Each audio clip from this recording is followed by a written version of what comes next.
Hello students, જય સ્વામિનારાયણ. સહજાન વિદ્યાલય તરફથી ચાલતા ઓનલાઈન વિડીયો લેક્ચરમાં ધોરણ 11નું ચેપ્ટર 6નો અભ્યાસ કરીએ છીએ. બરાબર. તો લાસ્ટ ટોપિકમાં આપણે પ્રણાલીની અવસ્થા અથવા તો કે અવસ્થા વિધેય તરીકેનો અભ્યાસ કર્યો. હવે અવસ્થા વિધેય તરીકે આંતરિક ઉર્જા એનો અભ્યાસ કરીએ. અવસ્થા વિધેય તરીકે શું? આંતરિક ઉર્જા, ઇન્ટરનલ એનર્જી, આંતરિક ઉર્જાનો અભ્યાસ કરીએ છીએ. તો જોઈએ, 3 માર્ક્સમાં પૂછાય, 2 માર્ક્સમાં પૂછાય, 5 માર્ક્સમાં પૂછાય. બરાબર. જે પરીક્ષકની ઈચ્છા કે મૂડ એના પર આધારિત છે. તો કોઈપણ જે રાસાયણિક પ્રણાલી હોય, કોઈપણ રાસાયણિક પ્રણાલી હોય છે, રાસાયણિક પ્રણાલી ખબર પડી ને, રાસાયણિક પદાર્થને શું કહેવાય? એક રાસાયણિક પ્રણાલી કહેવાશે. બરાબર.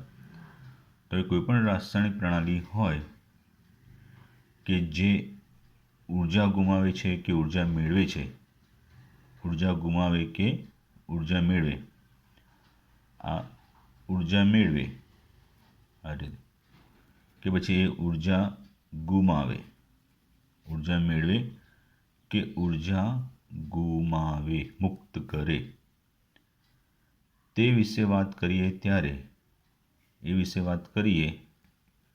ત્યારે આપણે પ્રણાલીની કુલ ઉર્જાને રજૂ કરતી, પ્રણાલીની કુલ ઉર્જા છે એ પ્રણાલીની કુલ ઉર્જાને રજૂ કરતી જે રાશિ છે એને દાખલ કરવી પડે.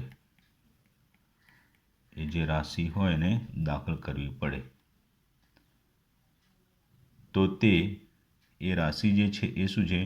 રાસાયણિક, વિદ્યુતીય, યાંત્રિકીય અથવા અન્ય કોઈપણ પ્રકારની જે ઉર્જા છે એ ઉર્જાનો સરવાળો છે. બરાબર. તે શું કીધું? એ રાશિ એ શું છે? પ્રણાલીની કઈ રાસાયણિક, વિદ્યુતીય, રાસાયણિક પછી કયું કીધું? વિદ્યુતીય, યાંત્રિકીય અને અન્ય જે ઉર્જાઓ હોય છે એ અન્ય ઉર્જાનો સરવાળો છે. અન્ય કોઈ પણ પ્રકારની જે ઉર્જા હોય એનો શું છે? સરવાળો છે. એટલે તમામ પ્રકારની જે બધી ઉર્જા હોય એ ઉર્જાનો સરવાળો એટલે શું કહેવાય? આંતરિક ઉર્જા. તો આને બીજી રીતે વ્યાખ્યાયિત કરવી હોય તો પ્રણાલીની લાક્ષણિકતા અને તેના જથ્થાને આધારે સમાયેલી કે સંગ્રહાયેલી ઉર્જાને પણ શું કહેવાય છે? આંતરિક ઉર્જા. એ બીજી આ રીતે પણ આપણે એને રજૂઆત કરી શકીએ. બુકમાં આપ્યું નથી, ધ્યાન આપજો. પ્રણાલીની લાક્ષણિકતા અને તેના જથ્થાને આધારે સંગ્રહાયેલી જે ઉર્જા છે એને શું કહેવાય? એની આંતરિક ઉર્જા કહે છે. તો ઉષ્માગતિશાસ્ત્રમાં આપણે એને ઉષ્માગતિશાસ્ત્ર છે એની અંદર આપણે એને કેપિટલ યુ સંજ્ઞા વડે દર્શાવાય છે. કેપિટલ યુ સંજ્ઞા વડે દર્શાવાય છે. અને તે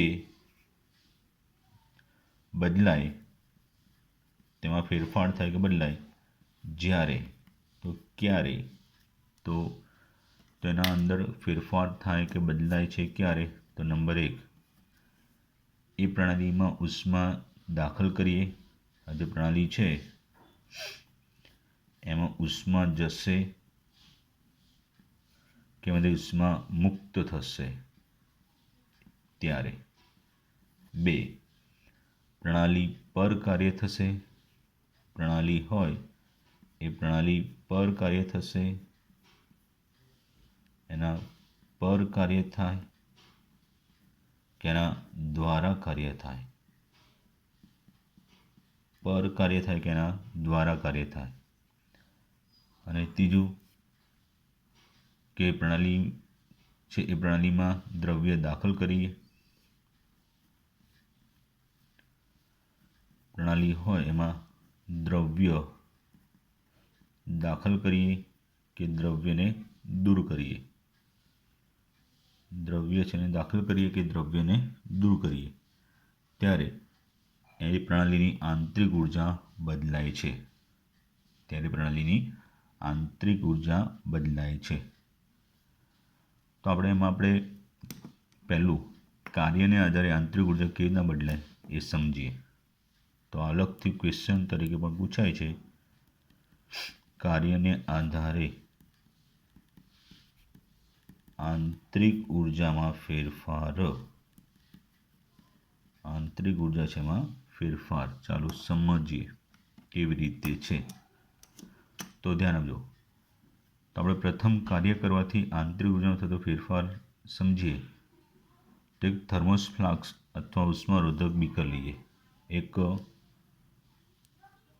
થર્મોસ ફ્લાસ્ક અથવા કેવું ઉષ્મારોધક બીકર છે. અને શું કરીએ, પહેલાં જે કંઈ દ્રવ્ય હોય પ્રવાહી હોય દાખલ કરી અને હવાચુસ્ત રીતે એને બંધ કરેલું છે, હવાચુસ્ત રીતે એને શું કર્યું, બંધ કર્યું છે. ધ્યાન આપજો. તો આ રીતે એક થર્મોસ ફ્લાસ્ક લીધું, કાં તો શું કીધું છે, ઉષ્મારોધક બીકર, ઉષ્મા અવરોધક એટલે ઉષ્મારોધક બીકર છે. સાંભળજો. તો આપણે એક થર્મોસ ફ્લાસ્ક અથવા ઉષ્મારોધક બીકરમાં થોડું પાણી ધરાવતી પ્રણાલી લઈએ. એમાં થોડુંક પાણી હોય એવી પ્રણાલી લઈએ છીએ, બરાબર. એવી આપણે પાણી રૂપે એક પ્રણાલી છે એમાં, બરાબર. ધ્યાન આપજો. ઓકે. હવે તો આ પ્રણાલી અને પર્યાવરણ વચ્ચે ઉષ્મારોધક હોવાને કારણે થર્મોસ ફ્લાસ્ક શેમાં આવે, નિરાળી પ્રણાલીમાં આવે ને, એટલે એમાં ઉર્જા અને દ્રવ્યનો વિનિમય થશે નહીં. એ તો ખ્યાલ આવે છે. તો આ પ્રણાલી છે, આ પ્રણાલી અને પર્યાવરણ વચ્ચે ઉષ્માનો વિનિમય થશે નહીં. તો ઉષ્માનો વિનિમય તેમની સીમા મારફતે થવા દેશે નહીં, બરાબર. એટલે આ પ્રણાલી છે એ શું કરશે, ઉષ્મા છે એ ઉષ્માનો વિનિમય આ જે એની સીમા હોય એ સીમા વડે થવા દેશે નહીં, બરાબર. ઉષ્માનો વિનિમય આ જે એની સીમા છે એ સીમા વડે, બાઉન્ડ્રી છે, હદરેખા, એના વડે થવા દેશે નહીં. તો આવી જે પ્રણાલી હોય એ પ્રણાલીને, એવી જે પ્રણાલી છે એ પ્રણાલીને શું કહેવાય, સમોષ્મી અથવા તો કે રુદ્ધોષ્મી, સમોષ્મી અથવા બીજું રુદ્ધોષ્મી પ્રણાલી કહે છે. ઇંગ્લિશમાં એને એડિયાબેટિક. તો આવી પ્રણાલીને શું કીધું, સમોષ્મી, રુદ્ધોષ્મી કે એડિયાબેટિક પ્રણાલી કહે છે. વન્સ અગેન શું કહ્યું, ફરીથી કહું છું. આપણે એક થર્મોસ ફ્લાસ્ક અથવા ઉષ્મારોધક બીકર છે, એમાં થોડું પાણી ધરાવતી પ્રણાલી લઈએ. તો આ પ્રણાલી અને પર્યાવરણ વચ્ચે ઉષ્માનો વિનિમય થશે નહીં, પ્રણાલી અને પર્યાવરણ વચ્ચે ઉષ્માનો વિનિમય થશે નહીં.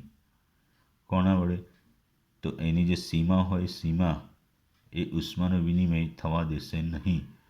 તો એવી પ્રણાલી કે જેમાં ઉષ્માનો વિનિમય ન થાય, એટલે Q બરાબર 0 રહેતી હોય, તો એને સમોષ્મી એટલે કે રુદ્ધોષ્મી, ઇંગ્લિશમાં એડિયાબેટિક પ્રણાલી કહે છે. તો આવી પ્રણાલીની અવસ્થા જે રીતે બદલવામાં આવે તેને સમોષ્મી પ્રક્રમ કહે છે. તો આવી જે પ્રણાલી હોય એની અવસ્થા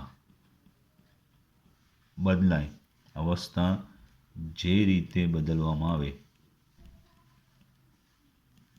આવે એને શું કહેવાય, તો કે સમોષ્મી પ્રક્રમ.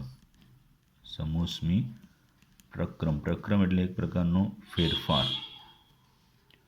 પ્રક્રમ એટલે પરિવર્તન કે ફેરફાર થતો હોય, એ પરિવર્તન કે ફેરફારને શું કહેવાય છે, પ્રક્રમ રૂપે કહેવાય છે. તો અહીં અવસ્થામાં જે ફેરફાર થાય કે બદલાય એને કેવું, સમોષ્મી પ્રક્રમ કહેવાય. કેમ કે પ્રણાલી સમોષ્મી છે ને એટલે. તો આગળની વાત કરીએ એમાં પ્રણાલી કેવી કીધી, સમોસમી છે એટલા માટે ધ્યાન આપજો. ઓકે, આગળ તને જો ડિટેલમાં કેવું તો સમોસમી પ્રક્રમ એટલે એવો પ્રક્રમ કે જેમાં પ્રણાલી અને પર્યાવરણ વચ્ચે ઉષ્માની હેરફેર થતી નથી. સમોસમી પ્રક્રમ એટલે એવો પ્રક્રમ કે ફેરફાર એમાં પ્રણાલી અને પર્યાવરણ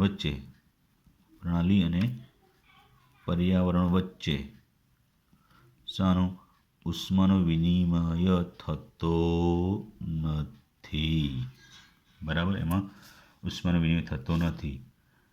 અને આ ઉષ્માનો વિનિમય ન થવા દે એવી દિવાલને, આ જે દિવાલ છે એને દિવાલને શું કહેવાય, સમોસમી દિવાલ. ઉષ્માનો વિનિમય ન થવા દે, સાંભળજો, જે પ્રણાલી છે એ પ્રણાલી અને પર્યાવરણને અલગ કરતી દિવાલ કે જે ઉષ્માનો વિનિમય થવા દેતી નથી, એ દિવાલને કેવી દિવાલ કહીશું, સમોસમી દિવાલ. એવી સમોસમી દિવાલ કહે છે. ચલો હવે આપણે એના અંદર કાર્યને આધારે એની આંતરિક ઉર્જામાં કઈ રીતે ફેરફાર થાય છે એ સમજવાનું છે. તો ચાલો જોઈએ.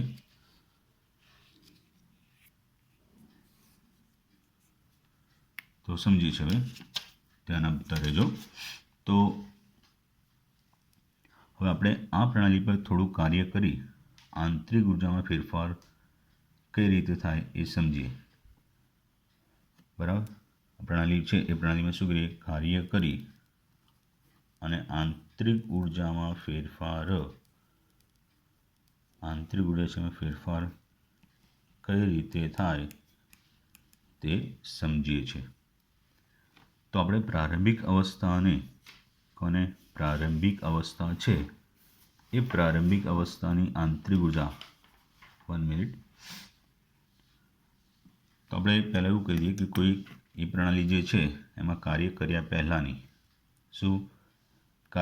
પહેલાંની જે પ્રારંભિક અવસ્થા છે એ અવસ્થાને શું કહીએ, કેપિટલ એ કહીએ. ત્યારે એનું તાપમાન હોય એને TA કહીએ. બરાબર, અને એ દરમિયાન જેની આંતરિક ઉર્જા છે એને શું કહીએ, UA. સાંભળજો. તો હવે આવી પ્રણાલી છે એની અવસ્થામાં બે રીતે ફેરફાર કરી શકાય. આવી જે પ્રણાલી છે એ પ્રણાલીની અવસ્થામાં કાર્યને આધારે પ્રણાલીની અવસ્થામાં બે રીતે ફેરફાર કરી શકાય. કઈ બે રીતે ફેરફાર થશે એ જરા અહીંયા જોઈએ છે. હવે ધ્યાન આપજો. તો પહેલું આપણે એવું સમજીએ કે યાંત્રિક કાર્ય કરીને. બરાબર, એટલે પ્રથમ રીતે કઈ રીતે, યાંત્રિક કાર્ય કરીને. કયું કાર્ય, યાંત્રિક કાર્ય. તો એ માટે શું કરવાનું કે આપણે જે અંદર બીકર છે ને, પાણી ભરેલું જે ઉષ્મારોધક બીકર હતું એની અંદર બી ગોઠવણી કરી દઈએ ચક્ર કે પેન્ડલની. ચક્ર હોય, પેન્ડલ હોય એની ગોઠવણી કરી દઈએ અંદર, અને પાણી ભરેલું હોય. હવે અહીંયા મોટર વડે આપણે ઇલેક્ટ્રિક સપ્લાય આપીએ એટલે પેન્ડલ ફરશે એટલે પાણી શું થાય, દોહડાય ને, પાણી દોહડાશે. એક પેન્ડલ છે. બરાબર, તો ફરીથી કહું તો આપણે યાંત્રિક કાર્ય કરીએ કેવું, 1 કિલો જૂલ કાર્ય નાના પેન્ડલ ફેરવીને કરવામાં આવે તો એને લીધે જે પાણીરૂપની જે પ્રણાલી છે એ ઘૂમીને નવી અવસ્થા પ્રાપ્ત કરે. બરાબર, હવે આ પેન્ડલ અંદર ફરશે એટલે પાણી શું થશે, ગતિમાં આવશે એટલે એ નવી અવસ્થા પ્રાપ્ત કરી ગયો. પહેલાં સ્થિર અવસ્થામાં હતું. 1 કિલોજૂલ જેટલું કાર્ય કરીએ આ યાંત્રિક કાર્ય કર્યું કહેવાય. બરાબર, 1 કિલોજૂલ જેટલું યાંત્રિક કાર્ય કરીએ એટલે નાના પેન્ડલથી પાણી પ્રણાલી અંદર ઘૂમશે એટલે ગતિમાં આવશે. તો એની નવી અવસ્થા થઈ, પાણી ગતિમાં આવે ને નવી અવસ્થાને B કહીએ. શું કહીએ બી. ત્યારે એનું જે તાપમાન હોય એ તાપમાનને ટીબી, તો આ તાપમાન ટીબી છે એ કોના કરતાં ટીએ કરતાં વધુ, એટલે પહેલાં કેમ કે સ્થિર પાણી કરતાં ગતિશીલ પાણીની ઉર્જા વધારે હોય એટલે એનું તાપમાન વધારે હોય, રાઈટ. તો ડેલ્ટા ટી બરાબર શું થાય, ટીબી માઇનસ ટીએ, બરાબર, ટીબી માઇનસ ટીએ. તો એ દરમિયાન એની આંતરિક ઉર્જા બદલે એની યુબી થાય, તો આંતરિક ઉર્જાનો ફેરફાર યુ બી માઇનસ યુએ બરાબર ડેલ્ટા યુ થશે, બરાબર. એક આ રીતે. બીજી રીતની વાત કરું તો બીજી રીત કઈ, તો એમાં શું કરવામાં આવે,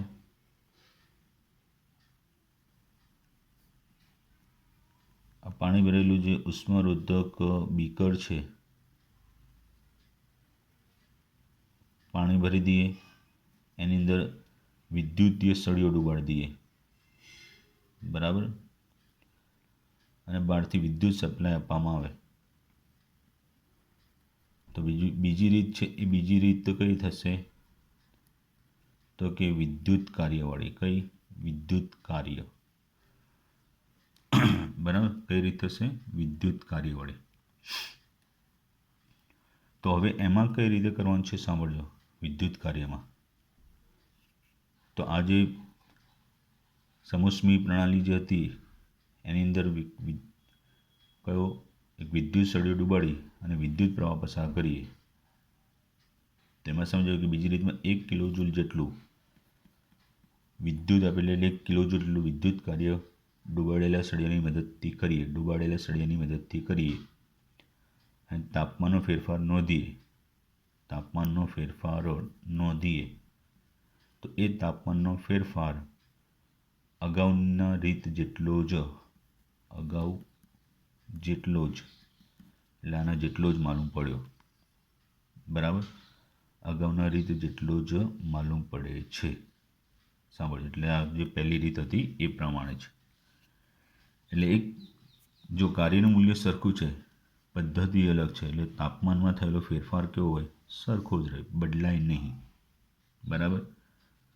તો હકીકતમાં આ જે બધા પ્રયોગ છે એ આ બંને પ્રયોગનો અભ્યાસ કોને, તો કે જેપી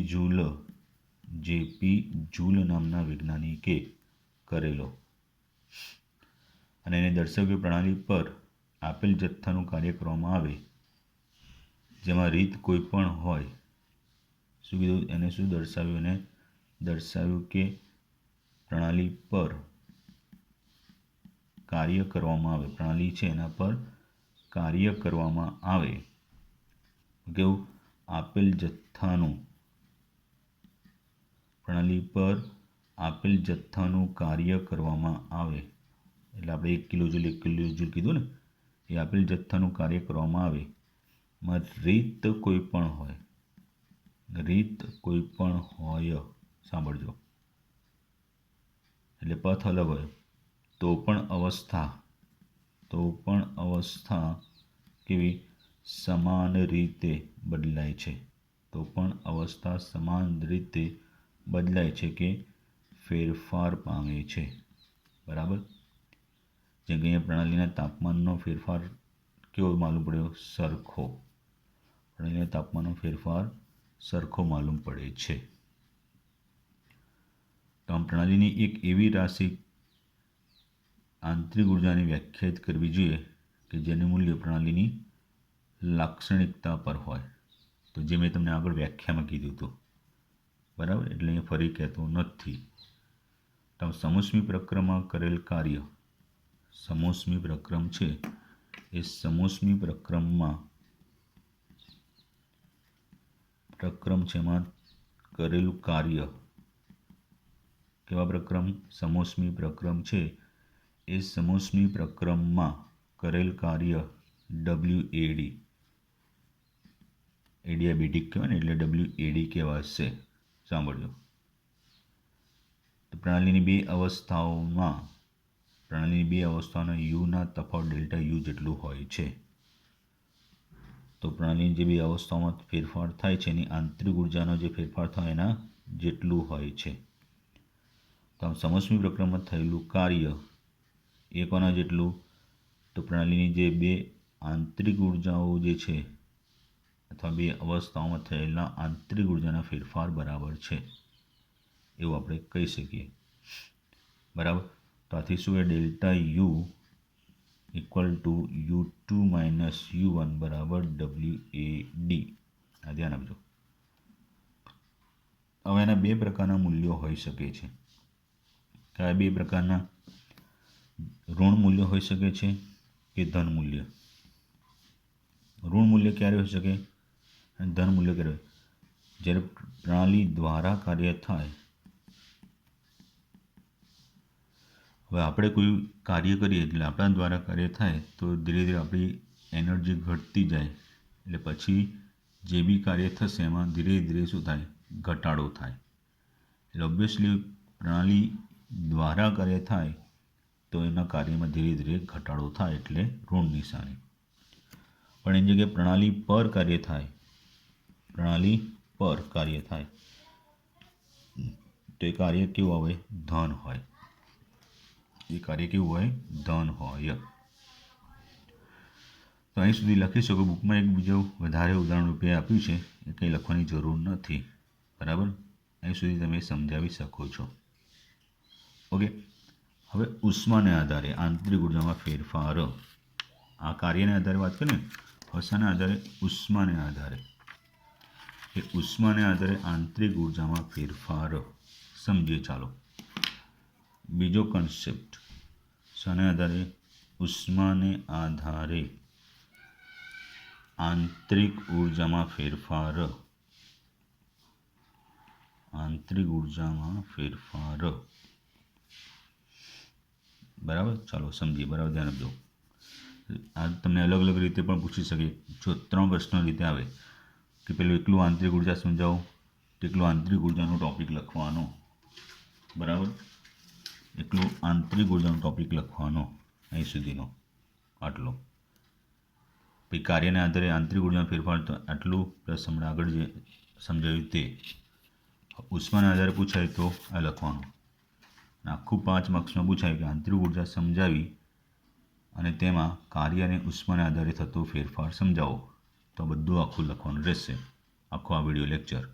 બરાબર.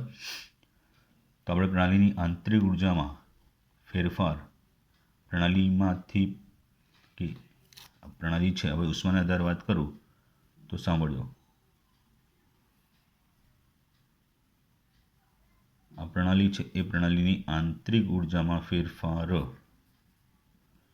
ઉષ્માને આધારે કરવો હોય. શાને આધારે? ઉષ્માને આધારે. તો બે રીતે. એક કે પર્યાવરણમાંથી પ્રણાલીમાં ઉષ્મા દાખલ કરીને, અથવા પ્રણાલીમાંથી પર્યાવરણમાં ઉષ્મા મુક્ત કરીને કે દૂર કરીને. બરાબર. એ રીતે ઉષ્મા વિનિમય કરીને કાર્ય વગર ઉષ્માના હેરફેરથી પ્રણાલીની આંતરિક ઉર્જામાં ફેરફાર કરી શકીએ. ફરી કોઈપણ પ્રણાલી છે એની આંતરિક ઉર્જામાં કાર્ય વગર ઉષ્માની હેરફેરથી. તો કઈ રીતે? પર્યાવરણમાંથી પ્રણાલીમાં કે પ્રણાલીમાંથી પર્યાવરણ ઉષ્માનો હેરફેર કરીને ફેરફાર કરી શકીએ છીએ. તો ઉર્જાનો વિનિમય જે તાપમાનના તફાવતનું પરિણામ છે. આ ઉર્જાનો જે વિનિમય થાય, બરાબર, તો એ આ ઉર્જા છે એ ઉર્જા વિનિમય, આંતરિક ઉર્જાનો જે વિનિમય થાય છે ને, ફેરફાર થાય છે, એ તાપમાનના તફાવતનો. શાનો? તાપમાન તફાવત છે એ તાપમાનના તફાવતનું એક પરિણામ છે. સાંભળજો. તો આપણે ઉષ્મા ક્યુ તરીકે દર્શાવીએ છીએ. તો હવે સમોષ્મી દિવાલને બદલે, સમોષ્મી દિવાલ છે એને બદલે કેવી? તો સમોષ્મી ન હોય તેવી, એટલે ઉષ્મા વહન કરી શકે એવી દીવાલ લઈએ તો એવી દીવાલ મારફતે સમાન તાપમાન ફેરફાર કરીએ એટલે અગાઉ જે કાર્યમાં કર્યો એવો જ સમાન તાપમાનનો ફેરફાર કરીએ જેટલો આગળ કાર્યમાં તાપમાનનો ફેરફાર કર્યો એટલો ઉષ્માના આધારે તાપમાનનો ફેરફાર કરીએ તો સમાન પ્રારંભિક અને અંતિમ અવસ્થાઓમાંથી ઉષ્માનો ફેરફાર કરીએ એટલે સમાન તાપમાનનો ફેરફાર કરીને કઈ રીતે તો સમાન પ્રારંભિક અને અંતિમ અવસ્થાઓમાંથી ઉષ્માનો ફેરફાર કરીએ તો આપણે ઉષ્મીય વહન કરતી દિવાલોનું પાત્ર બરાબર અહીં સમજાય કે આગળ જે આપણે કાર્યમાં જે રીતે જેટલો તાપમાનનો ફેરફાર કરીએ છીએ એટલો જ અહીંયા પ્રારંભિક અવસ્થા અને અંતિમ અવસ્થા એમ બે જુદી જુદી અવસ્થાઓ છે એ બે અવસ્થાઓમાંથી ઉષ્મા ફેરફાર દ્વારા તાપમાનનો ફેરફાર લાવીએ બરાબર શું કીધું ઉષ્મા વહન કરી શકે એ દિવાલ મારફતે સમાન તાપમાનનો ફેરફાર કરીએ તેમાં કઈ રીતે આ સમાન તાપમાન ફેરફાર એ ધ્યાન આગળનો જે કાર્યમાં જેટલો આગળનો ટોપિક શીખ્યા ને કાર્યવાળું એમાં જેટલો તાપમાનનો ફેરફાર કરીએ છીએ એટલો જ અહીંયા પ્રારંભિક અવસ્થા અને અંતિમ અવસ્થામાં ઉષ્માના ફેરફાર દ્વારા એટલો જ તાપમાનનો ફેરફાર કરવાનો છે બરાબર તો એ કઈ રીતે ઉષ્મીય વહન કરતી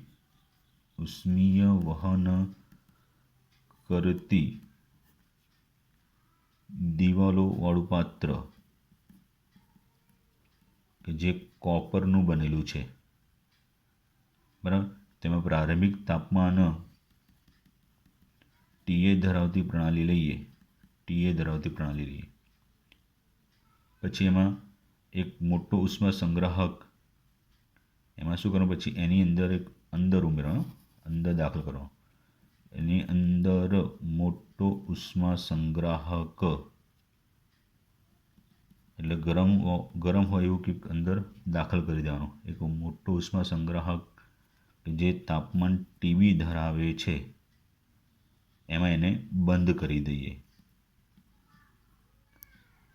બરાબર એટલે કોઈ મોટો ઉષ્મા સંગ્રાહક હોય ઉષ્મા સંગ્રહ કરી શકતો એવું કોઈ યંત્ર હોય કે જે બી હોય એને અંદર દાખલ કરી દઈએ એનું તાપમાન TB હોય અને પછી એને બંધ કરીએ તો ઉષ્માનું વહન ગરમથી ઠંડા તરફ જવાનું એટલે ઉષ્મા સંગ્રાહકમાંથી ઉષ્મા પ્રણાલીમાં જશે બરાબર તો પ્રણાલી વડે શોષાયેલી ઉષ્મા મેળવશે ને અંદર તો એ પ્રણાલી વડે શોષાયેલી ઉષ્મા બરાબર ધ્યાન રાખજો એ કોના તાપમાનના તફાવતના રૂપમાં હશે તાપમાનના તફાવત તો કે TB - TA જેટલું હશે અને એ દરમિયાન એટલો જ આંતરિક ઉર્જાનો ફેરફાર થશે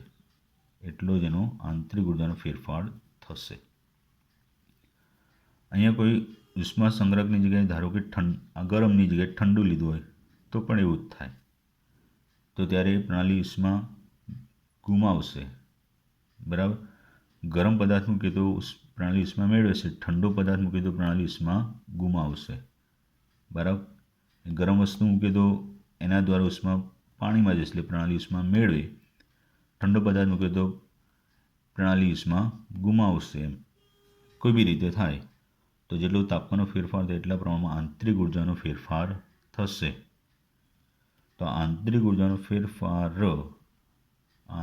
ફેરફાર પ્રણાલીએ અચળ કદે કે અહીંયા કદ એનું અચળ કદે મેળવેલી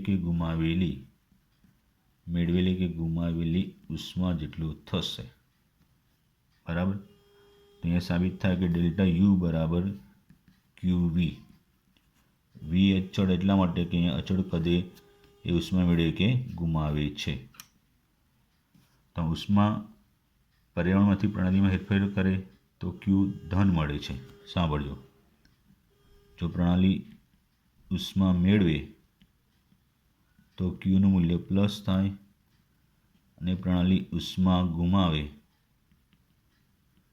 તો ક્યુનું મૂલ્ય માઇનસ આવે. દાખલામાં ધ્યાન આપજો.